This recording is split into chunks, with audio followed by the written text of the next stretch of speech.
It doesn't matter if we're in a female or a male costume, the soul is within all of these women on the move. So, as you open the book, there's a quote to start, and it's from Eliza, who was an Indigenous woman in one of the first courses I did at the Coady Institute. And Eliza said after the program, "My heart knows I will give whatever I have to support women on their journey." So this is, I think, part of what happens for us as women on the move, that we recognize other women, we recognize some of the situations that challenge and confront us, and we're there for support. So sometimes the journeys are very long, and they're long journeys often to learn something that is already in us, but we've somehow lost touch with it. Sometimes it takes a lot of other people to be around to help us get to our destination.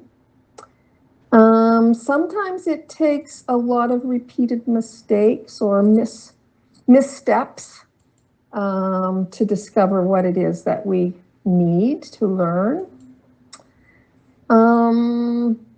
So you're opening the book to the first chapter, and it's called Ambassadors for Change.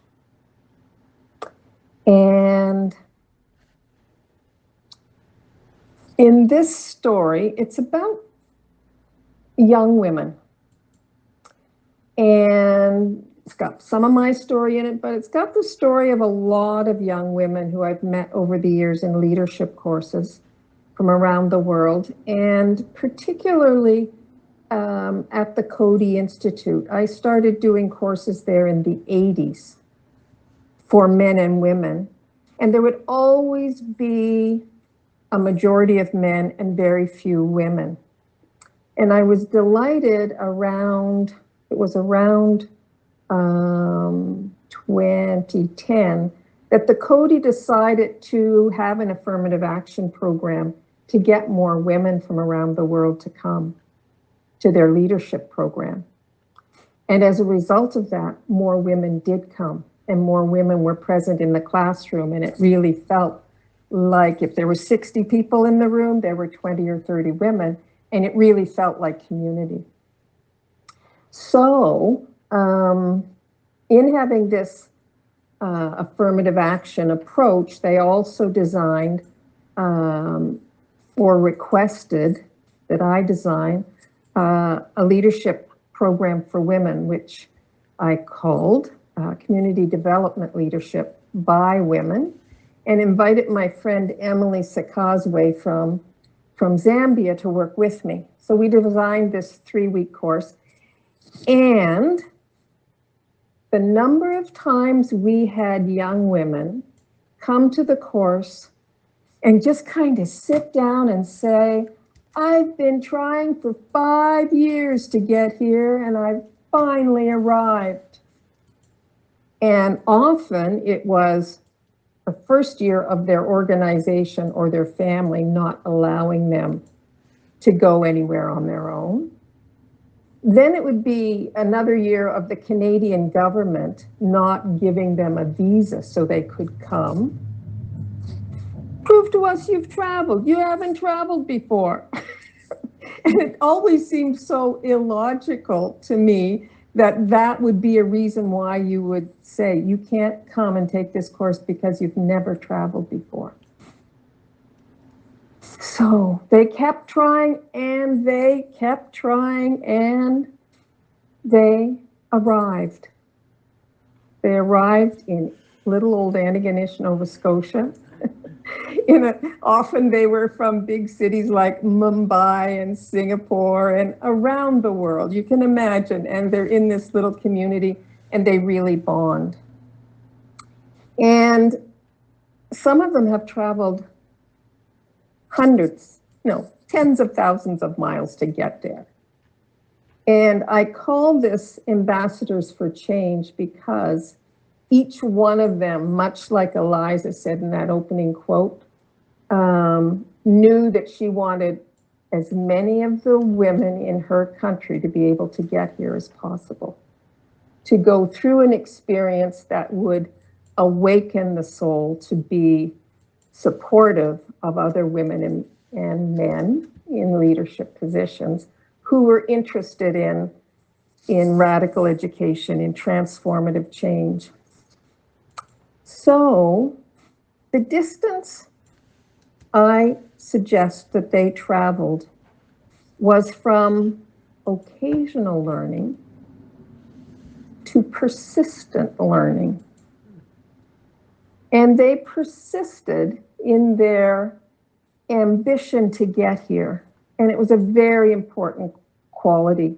And prior to that, and for many young women, there's this occasional desire to step out of the stream of their work, to open up another pathway, to open up another door, to find out, am I really where I'm supposed to be? And the persistence that these young women showed often for me was an illuminating light for what was possible in their lives, in their families, in their community. Things changed after they had been here.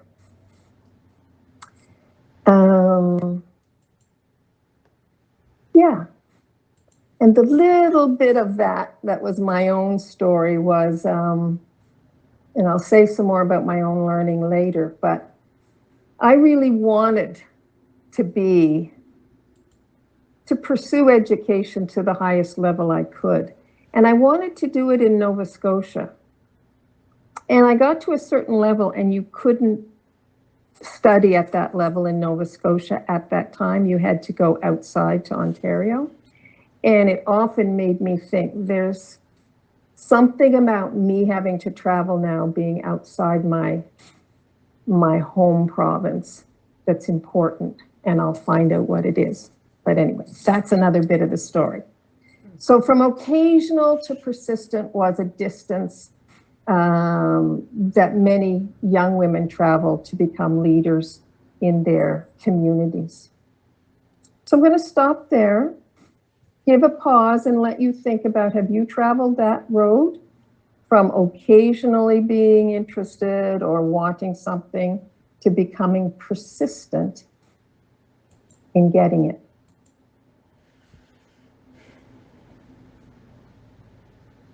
From occasional to persistent.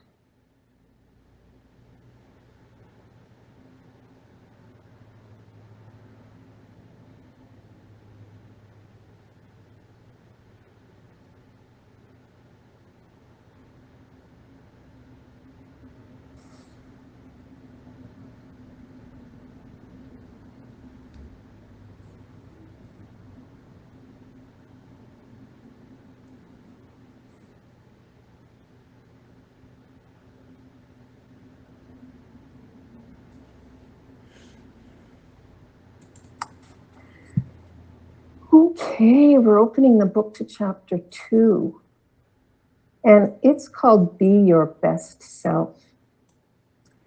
And this weekend, just this weekend, a young woman who was born in Zimbabwe and came here in 2017 to take the course and recognized that she had found herself in this 3-week course starting an adventure she couldn't stop. And she wanted to stay on, found her way, got permission from the Canadian government to stay, to do the 5-month diploma in leadership, development leadership. Her name's Ratty, and she was just here for a weekend visit with her new partner.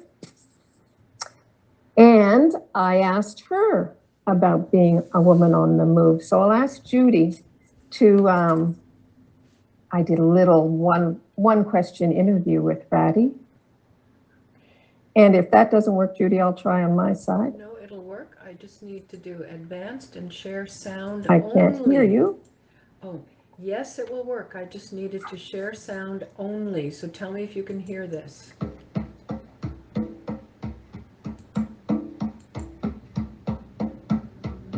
Can you hear No, it? You can't hear it. no,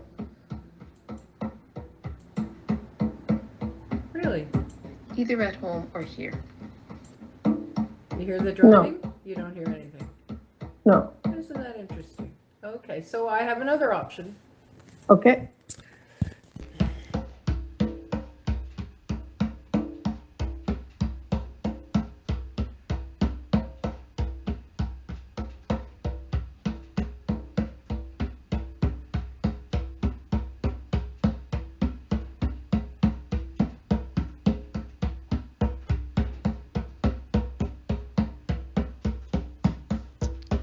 Hi, Ratsy. Hi, how are you? I'm good.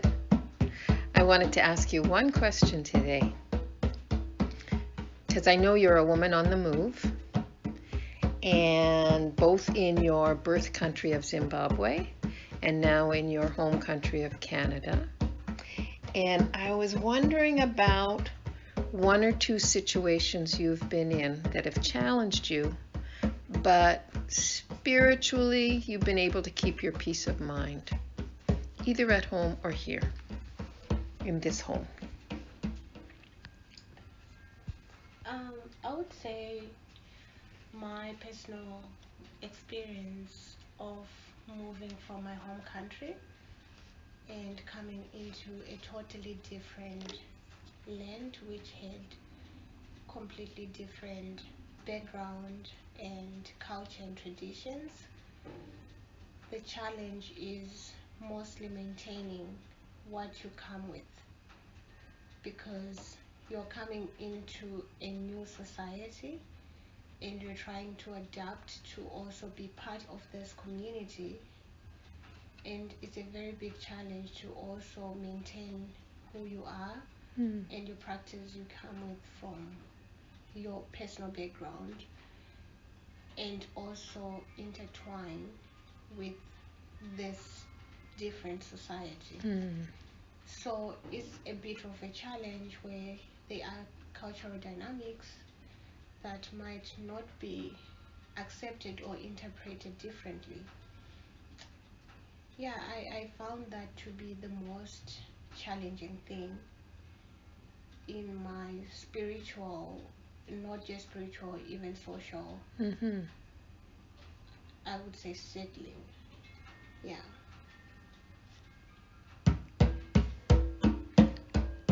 And what helped you maintain your peace of mind? How I had to maintain my peace of mind. Mm-hmm. I would say keeping what you know as a person. No matter how much we have traveled around or moved from different spaces, there is the personal of us. I would call that person Munu, that could be Ubuntu, which still translates to be a person within us that still reflects and takes you back to where you belong. That's your roots.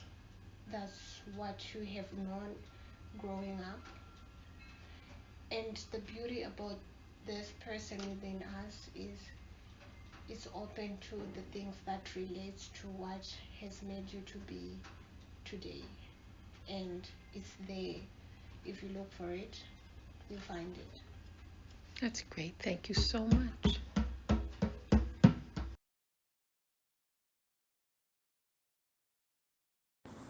And she lost her sense of self in that process. And she had lost her sense of self in her home country. And I think of that as the buried life where you know you want to do something, you know you have something to offer, but it's covered up either by you or the expectations of your family or of society. And so it remains hidden or buried or covered. And sometimes you have to travel a long distance or have a lot of certain kind of people around you to allow the spark to burn and to burn brightly. And Julia was ignited here, but she didn't burn brightly here. She's now in Kitchener, Ontario, working at a shelter for people who have HIV/AIDS. And many of them are women, and she's really, really good in what she's doing. And she's ratty, she's not Julia. And I call that the from the land of being buried to the emergent, that she's emerging and she will emerge. And it keeps flowing out of one once you open the door and say, this is me. This is the best me, and I'm going to offer it to you now. And things start happening. So that is that journey from buried to emergent. So I'll give you a minute to think about that one. Are there times you've been aware that you're burying some of yourself, leaving it covered up because of circumstance? But you've had the experience of allowing yourself to emerge because of the right people, the right time, the right place.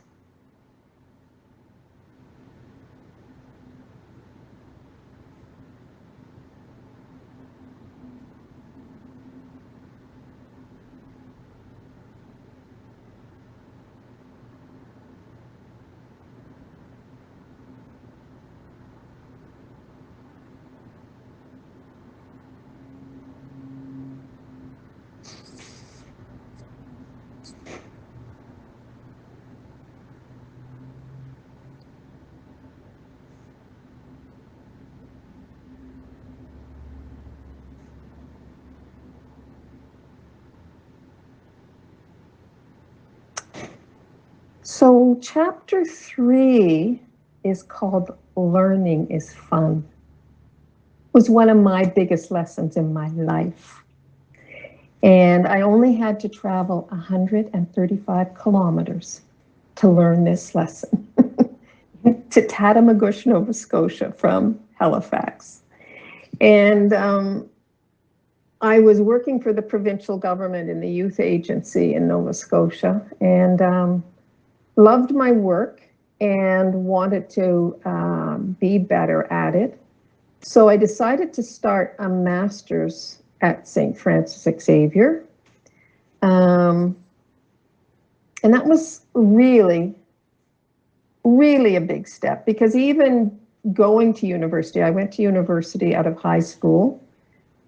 I took a phys ed degree because no one in my family, extended family included, big family of like 100 cousins, had ever gone to university. And I was somehow deciding to do this without any real role models in the family or any support. And I can remember being in Fredericton at UNB to take this phys ed degree. And within like 2 weeks, I realized that me and my family didn't understand what it would cost to be at university. So I wrote home to get some more money, which wasn't there.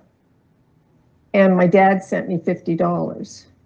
And it was like, oh no, this isn't going to work. We need much more than this to get through what I'm now understanding I'm involved in.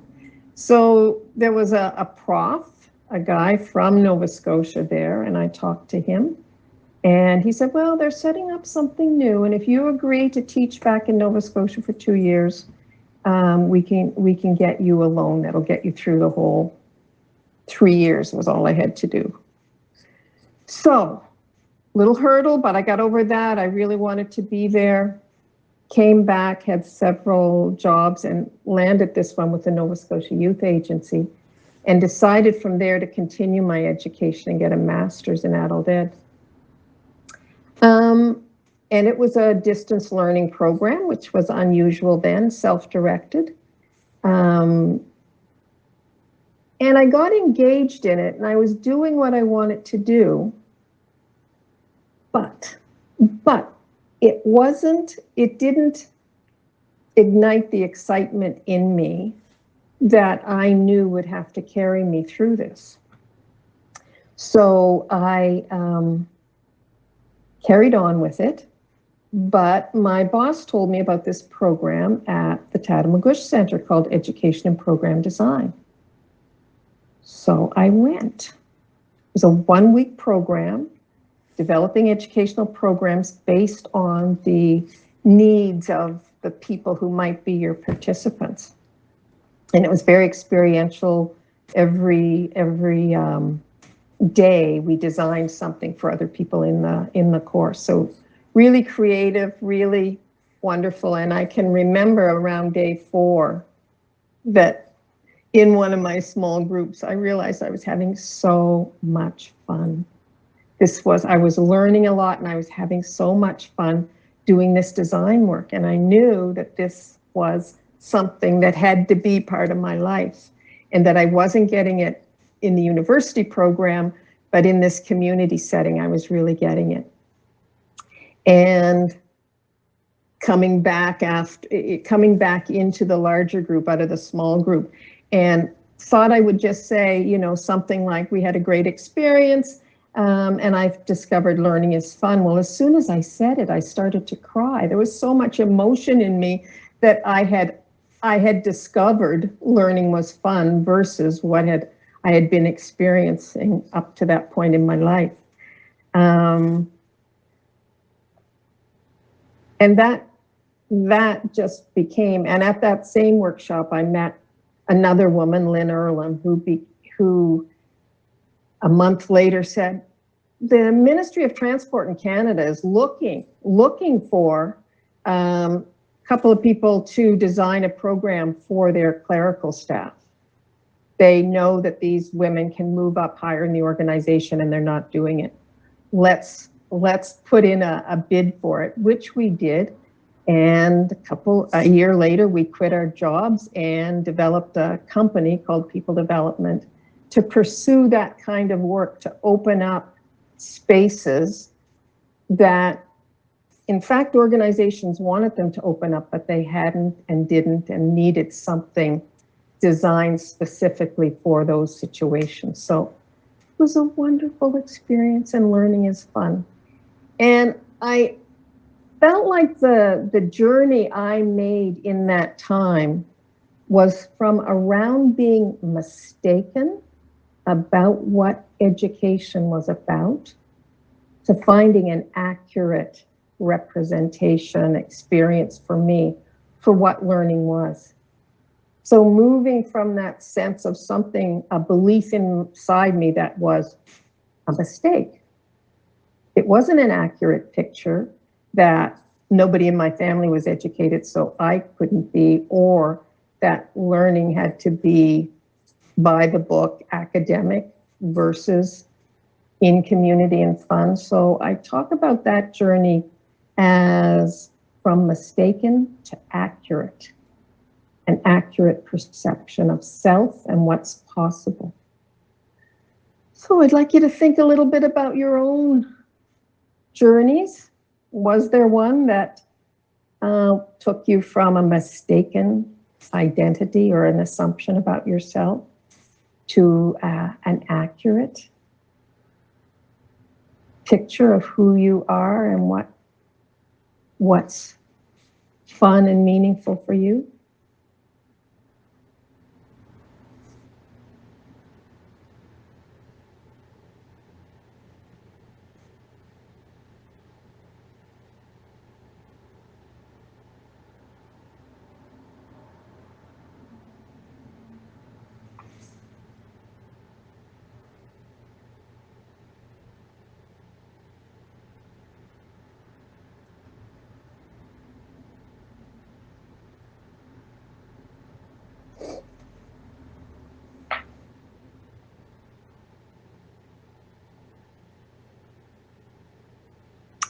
Chapter 4.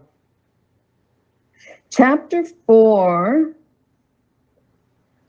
I had to travel 11,500 kilometers to learn this one. It was a long trip.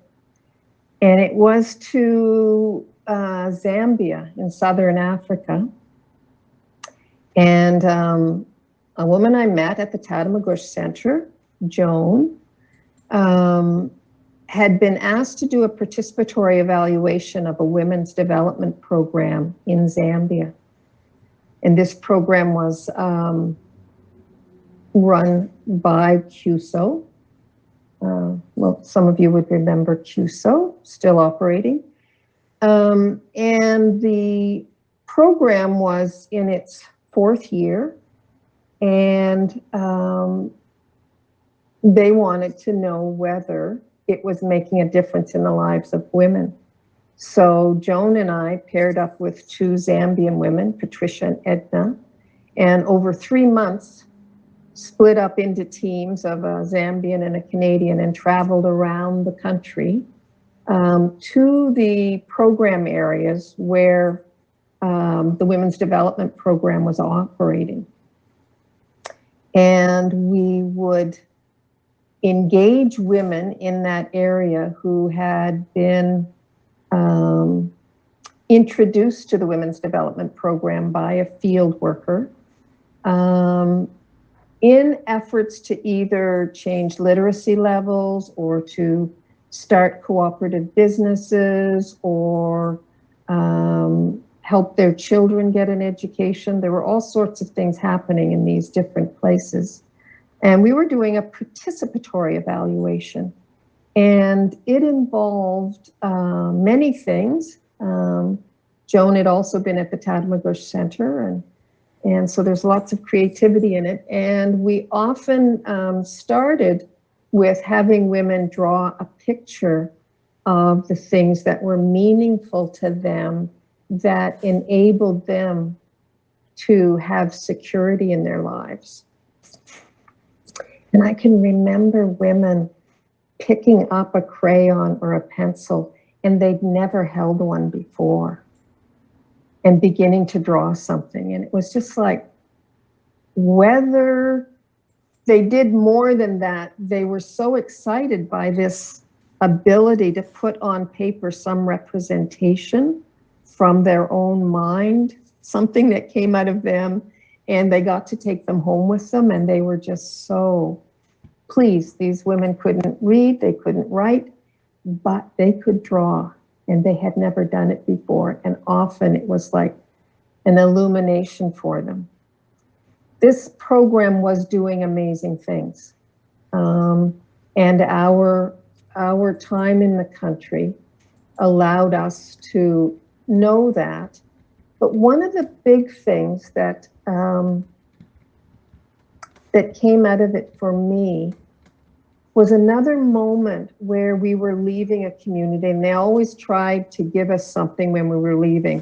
I received chickens, I received live animals, you know, like I can't be taking these home on the plane, but these were the things they had and they wanted to, and I felt so bad about taking them. But back to the story.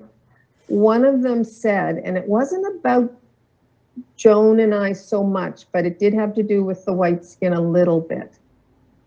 One of the comments they made, and I heard in a couple of places, we now know we are not forgotten. So they live in a community, it's rural, it's remote in their country. There is no communication, there are not radios, there's not TV, there's not electricity. And they have this experience of day-to-day life is okay, but suddenly people came, the field worker before us and then us as the evaluation team, coming into their community and sitting with them. The field workers always had to stay 3 weeks at a time so they could be known and trusted. They weren't just dropping in, but they lived with the women. When we went, we would spend a week at a time, and that's why the evaluation took as long as it did. But the whole idea was relationships were really important. And for them, this sense of having been forgotten and now being known was kind of for me the distance between non-caring and caring. And it was like,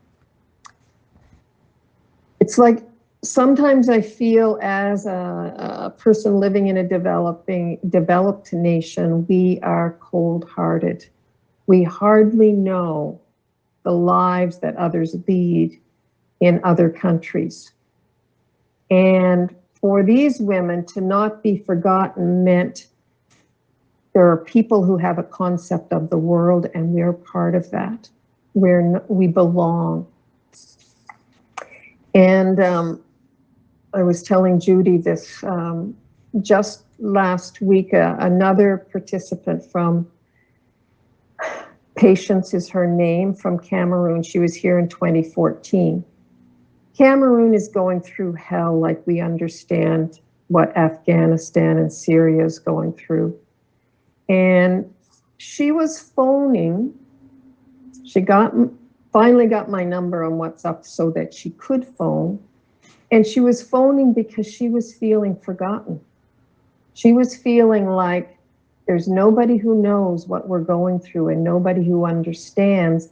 And I just need some help to think through some of the things that I can do in this country that's gone off the tracks politically.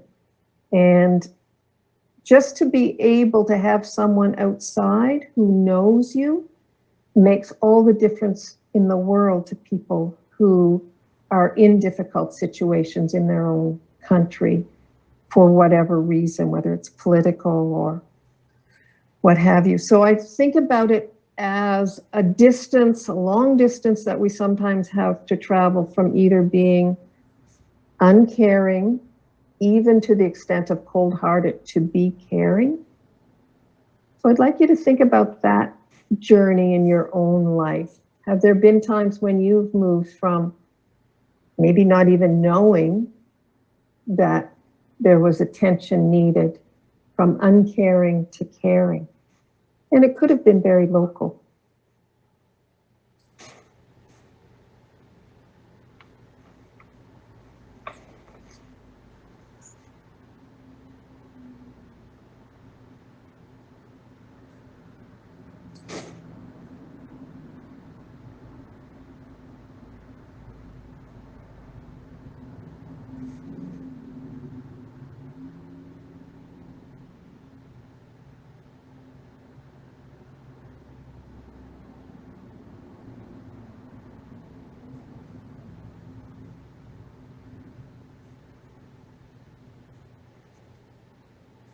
And chapter 5. I had to travel long distance for this one too, 10,000 kilometers. So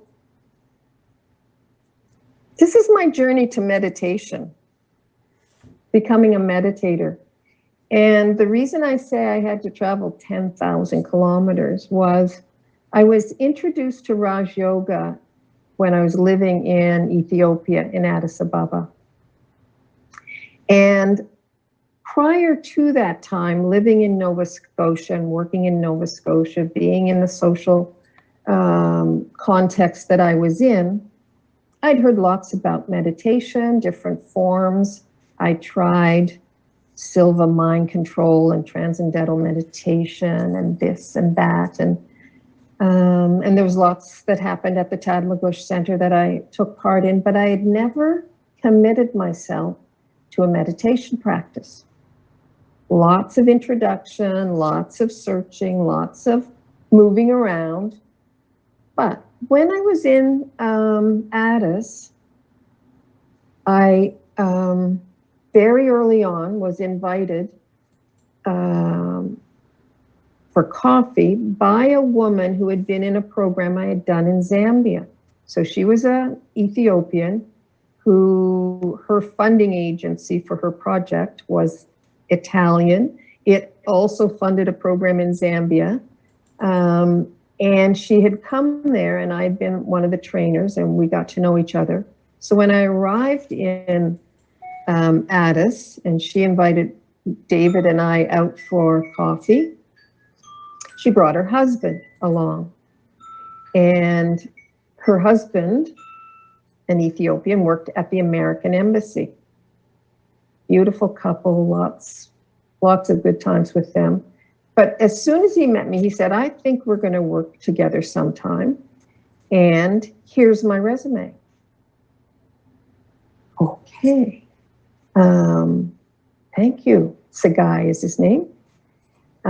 So I took his resume and I was looking at it. And this is the year after Judy's been introduced to the BKs. And I had heard of the Brahma Kumaris. So on his resume, he says, student of the Brahma Kumaris. Oh, very interesting. So he says, do you want to come for a yoga class? I knew nothing about what the BKs were, what Judy was into. But he said, do you want to come to a yoga class? And I said, sure. So I got my stretch clothes on, comfortable clothes to go for a yoga class. And I got there, and it was an introductory one-on-one session with Sister Bhaviksha to Raj Yoga. I loved it. It's the first time I considered myself to be a soul, and I loved it. So over the next 3 weeks, I went and took the course and became a regular at the meditation center. Many of us would invite David, but it wasn't he was too busy at that time to take part in it. But it became a family to me, and it became... I might be a slow learner, but I caught up eventually. All right, he's here. Yes, it's true.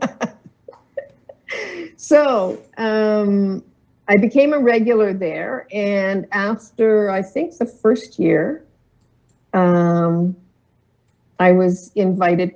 They asked me to go to the Peace of Mind program. Would I be interested? In India, and I'd never been to India before. And I thought, wow. And this was after 9/11. Immediately after 9/11, I thought, wow, but should I be moving around in this part of the world? What's going on? What's happening? But I decided to go and went as part of the African family to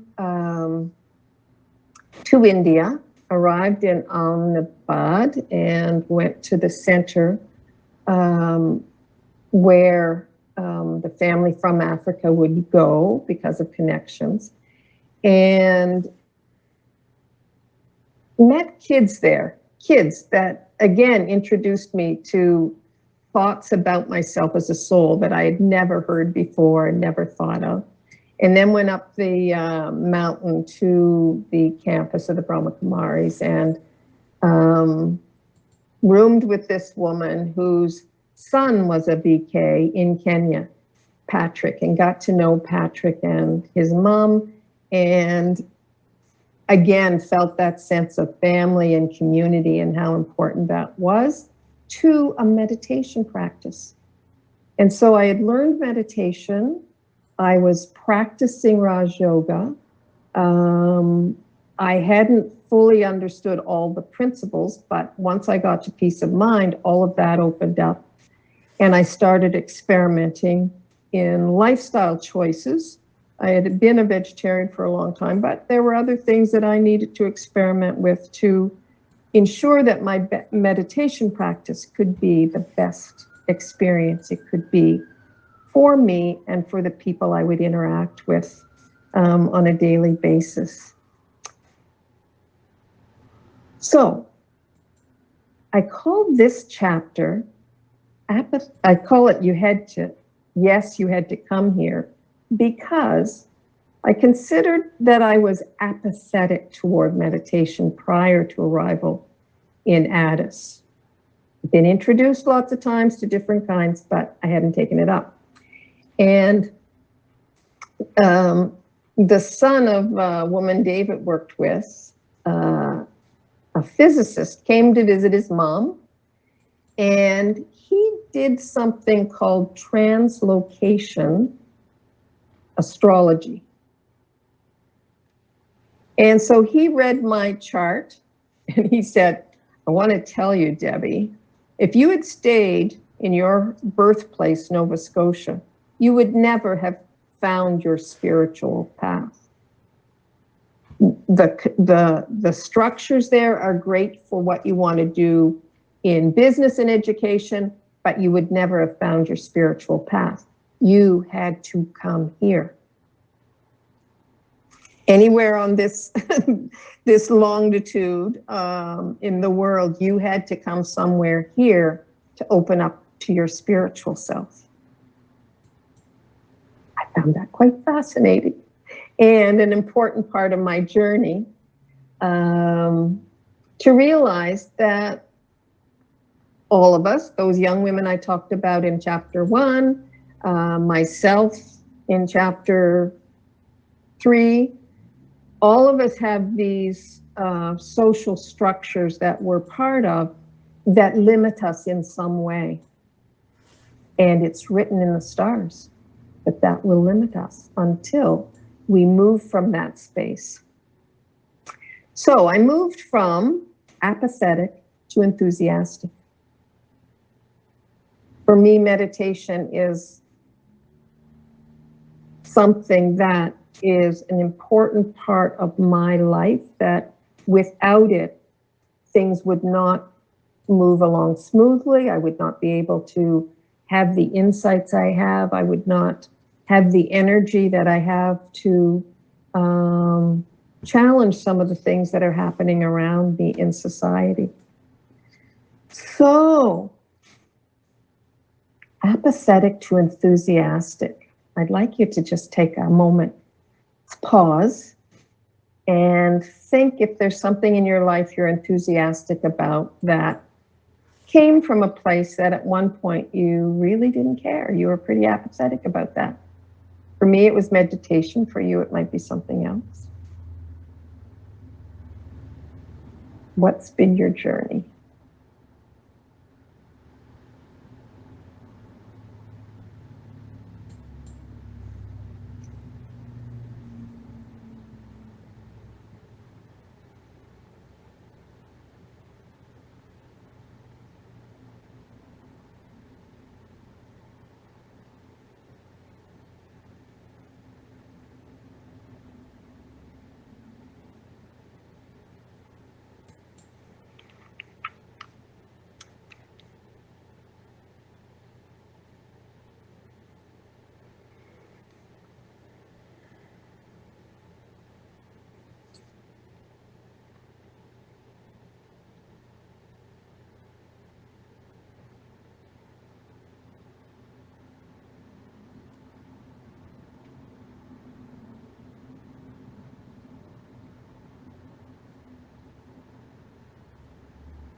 So there's a poem at the end of the book that I'd like to read to you, but I thought just in this big group, if individuals wanted to take a moment just to share anything about their journey from one point to another, we could take this opportunity. I think there's not so much time for small groups. Do you think, Judy? No. So just an opportunity for anyone, if you have a bit of your own story that as you listen to this audio book, made you think about some of your own journey, and share that with the group. Debbie? Hi, Can Terry. you hear me? Yes, Terry. Yeah. Okay. Yeah, thank you for that. And I had never heard your story before of your personal experience and how you got into Raj Yoga, and I thought that was fascinating. But it was also kind of synchronistic for me because a lot of my transformations also happened at Tatamougar Center. Uh-huh. And I took the same educational course that you did, which was really quite a wonderful opening for me for doing the work with the women's circles that I did for many years. Yeah. Yeah. So it's interesting how our lives intertwined there a little bit, and I didn't even know it. And we didn't even know it. Yeah. Yeah, and they offer a version of that program now, but it's not the same. Mhm. And there was something about that lit a lot of us up to do this work. Exactly. So thank you, Terry. Yeah. Others?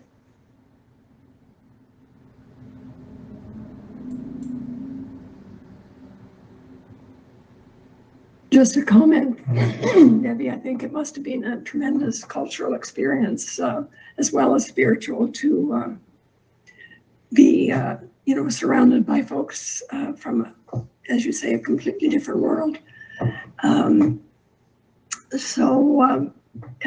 did you find yourself adjusting? I mean, I know you're born adjustable, but did you at any point in time feel that maybe you jumped in over my head or anything like that? This is living in another culture you're asking about? Yes, when you're in Ethiopia or Zambia. Yeah.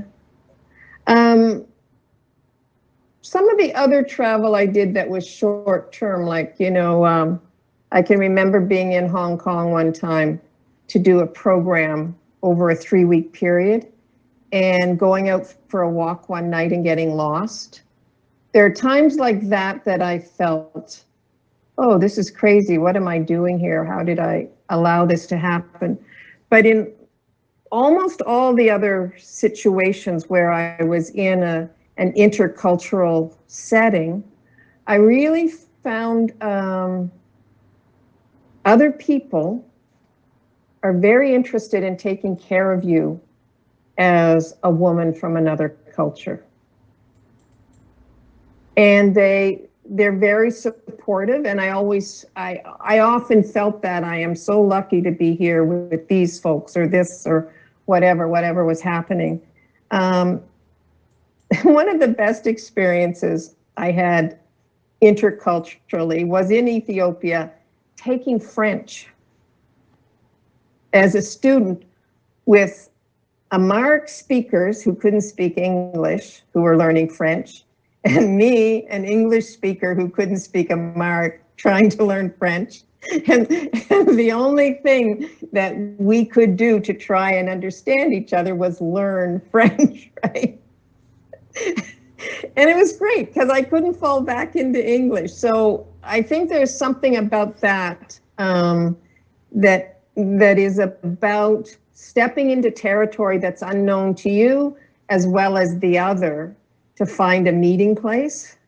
And in that, there is always good souls and good people. And it just is, yeah, it's a good thing. And I think that the folks here who know about QSO and Canada World Youth, those kinds of programs, whether in country or internationally, provided opportunities for young people around the world that have, I think, is part of binding our world, the good things that are happening. So, yeah, intercultural experiences are the best, Carol. Well, the closest I came was working in northern Manitoba, and it was the first time I'd encountered, any of our Indigenous groups. So I had a rapid learning. It was quite profound. Yeah, very good. Anyone else? Some learning journey that took you from one place to another?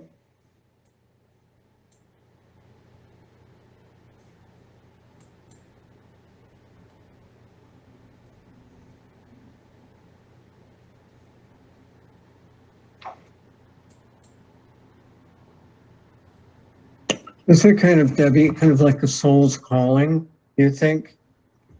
Nice. Yes, Robert, I do. I think we can stall it, but that the destiny is written for us. And I know I spent a lot of time in my 20s and 30s in philosophical conversations about destiny and free will and back and forth.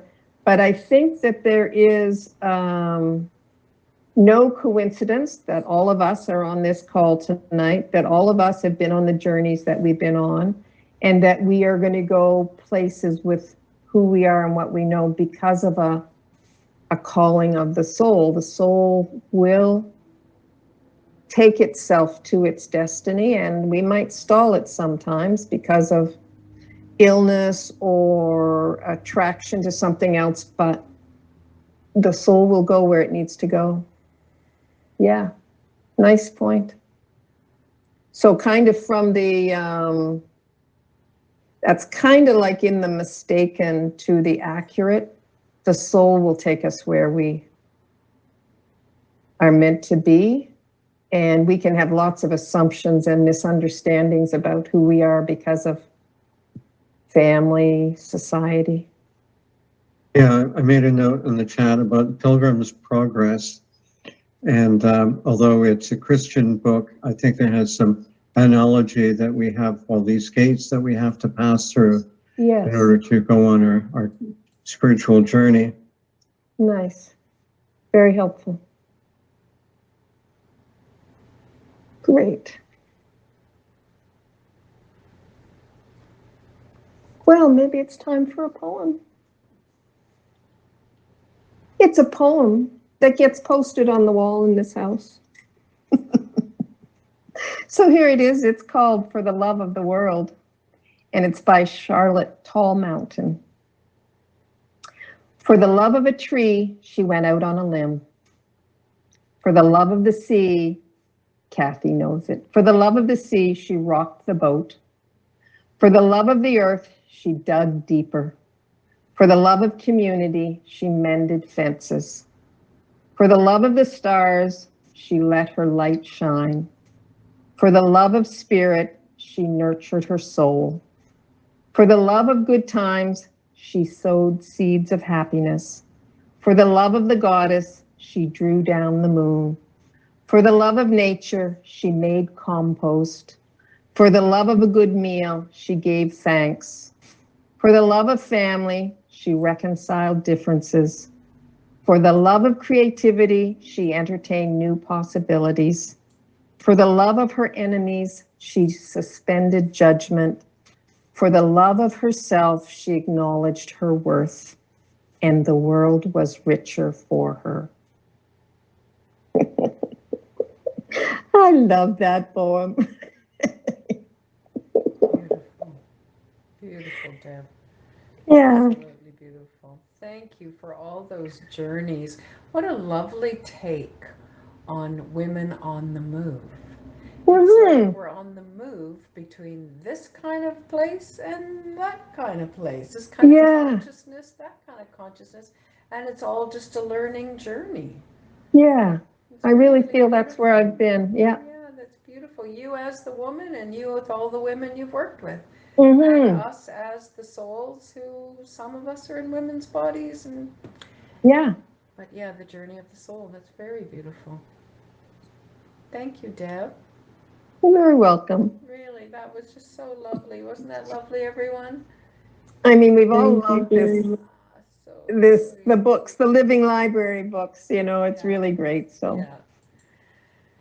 So why don't we just take a moment of silence and just smile at each other with hearts full of the learning, of the sharing, of the heart revealing itself.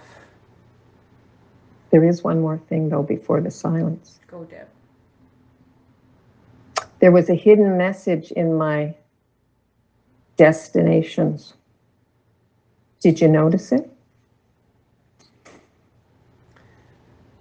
message in my destination. Kilometers? No. Can anybody see it? If you noted them down. Oh, did you look at my notes, David? Well, then you can't say anything. In the words of the destination, there's a hidden message. Oh, we have to remember them, all the words of your destination? Each destination, yes. That's the consciousness that I took you from. Tracy has the best notes in the whole world. Tell us, Tracy. She does. I remember this. I'm frantically looking at the moment. Is it like a puzzle where we have to put them all together, like each first letter of something makes something? She's on to it. Tracy's on to it. She's a teacher. Okay. Is it the location that we need to use? The destination of my consciousness. David, stop it. Stop it. I didn't cheat. I just figured it out. Okay, tell us then. Fine. Persistence, emerging, accurate, caring, Peace. and enthusiastic. And a Christmas decoration for you. Oh, wonderful. All taking me to peace. Oh, that's so That was fantastic. fun, guys. Thank you so much. Awesome. Okay, now for the silence, Judy. I really think we deserve it. Wonderful, Deb. Wonderful.